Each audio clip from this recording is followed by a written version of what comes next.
Have you ever heard the phrase, the Great War, or the war to end all wars? Over a century ago, the world plunged into a conflict so vast, so devastating, that it redrew maps, toppled empires, and left a scar on humanity that we feel to this day. This is the story of World War I.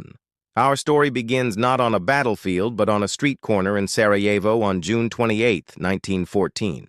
A single event, the assassination of Archduke Franz Ferdinand, heir to the Austro-Hungarian throne, lit a fuse that ignited a powder keg of complex alliances, imperial ambitions, and simmering nationalist tensions that had been building for decades across Europe.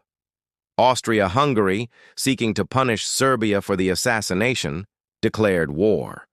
But this was no isolated conflict. A web of treaties pulled nations into the fray one by one. Russia mobilized to protect its ally, Serbia. Germany, allied with Austria-Hungary, declared war on Russia and then on Russia's ally, France. To invade France, Germany marched through neutral Belgium, which brought Great Britain, sworn to protect Belgian neutrality, into the war. In a matter of weeks, the continent was ablaze. Two massive alliances formed, facing each other across a divided Europe. On one side were the Central Powers, dominated by Germany and the Austro-Hungarian Empire, later joined by the Ottoman Empire and Bulgaria.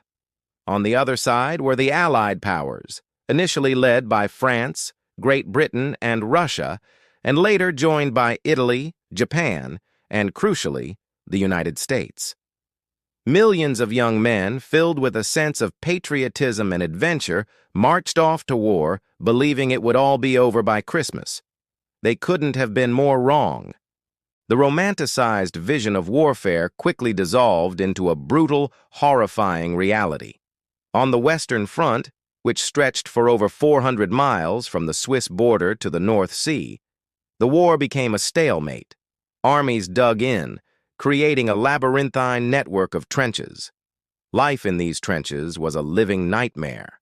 Soldiers endured constant shelling, mud that could swallow a man whole, rampant disease, and the ever-present threat of death.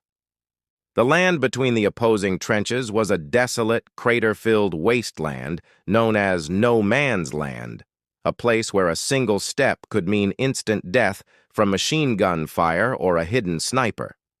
The Great War became a testing ground for terrifying new technologies of destruction. The rapid-fire machine gun, which could mow down hundreds of men in minutes, made traditional cavalry charges obsolete and turned frontal assaults into suicide missions. For the first time, massive armored vehicles called tanks rumbled across the battlefield, crushing barbed wire and instilling terror. Overhead, airplanes, once a novelty, engaged in deadly aerial dogfights and dropped bombs on the trenches below. But perhaps the most feared weapon was poison gas. Chlorine, phosgene, and mustard gas were unleashed, choking soldiers, burning their skin and lungs, and causing an agonizing, slow death. It was a new industrial scale of killing that the world had never witnessed. The sheer scale of the battles is almost impossible to comprehend. At the Battle of the Somme in 1916, the British Army suffered nearly 60,000 casualties, killed, wounded, or missing, on the very first day of the offensive. The battle would rage for months, ultimately claiming over 1 million lives on all sides for a gain of just a few miles of territory. At Verdun, another epic battle of 1916, the French and German armies bled each other dry in a 10-month struggle, resulting in over 700,000 casualties.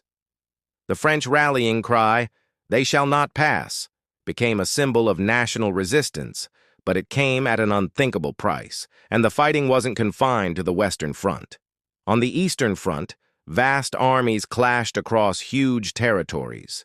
In the Middle East, battles raged in the deserts, and at Gallipoli, Allied forces attempted a disastrous invasion of the Ottoman Empire, resulting in hundreds of thousands of casualties and a major defeat.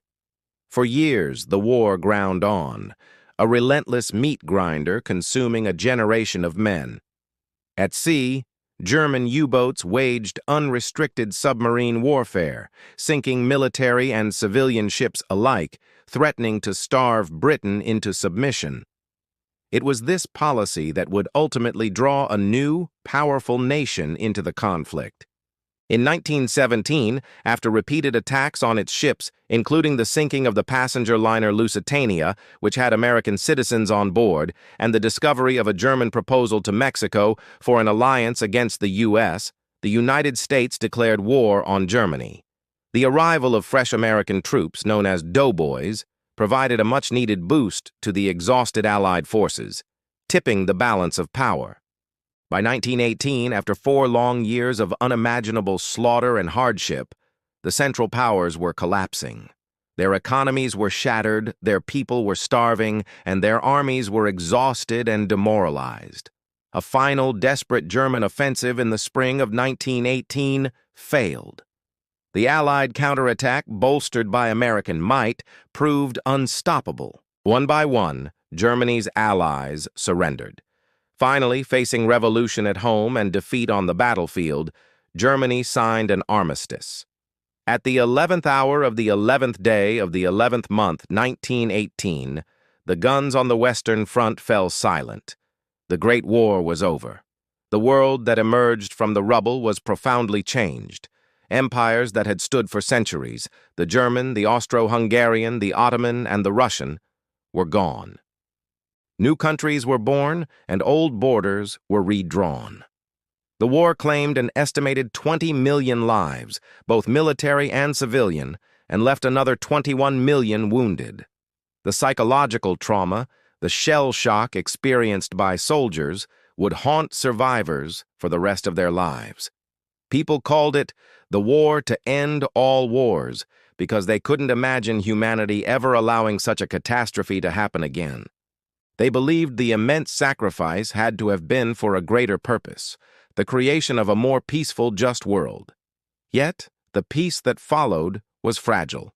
The Treaty of Versailles, which officially ended the war, imposed harsh terms on Germany, creating deep resentment that would fester for years. The hope for a lasting peace, embodied by the new League of Nations, would prove to be a fleeting dream. Tragically, just 2 decades later, the unresolved issues and lingering bitterness of the Great War would contribute to the outbreak of an even larger and more destructive conflict, World War II. World War I stands as a somber monument in human history. It's a powerful reminder of the devastating cost of conflict, the fragility of peace, and the way in which nationalism and tangled alliances can lead to global catastrophe. By studying this great war, we honor the millions who lost their lives and reaffirm our shared responsibility to strive for understanding and diplomacy to ensure that such a tragedy is never repeated. Thank you so much for joining me on this journey back in time. If you found this history compelling, please hit that like button and consider subscribing to our channel for more deep dives into the events that shaped our world. We'll see you in the next video.